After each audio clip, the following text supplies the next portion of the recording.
আমার ভালোবাসাটা হচ্ছে একতরফা। সে জানে ঠিকই, কিন্তু গুরুত্ব দেয় না।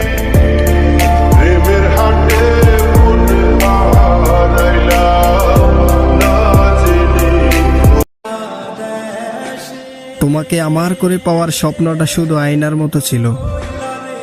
দেখতে পেয়েছি, কখনো ছুঁইতে পারিনি।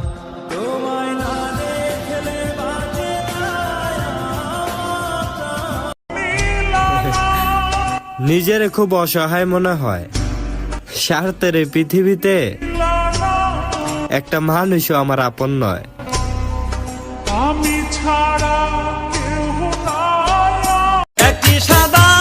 আমি মারা গেলে এই ভিডিওটা তোমার জীবনে স্মৃতি হয়ে থাকবে। আমার মৃত্যুর খবর শুনে তুমি একবার হলেও কাঁদবে। কাঁচা বাঁশের পালকি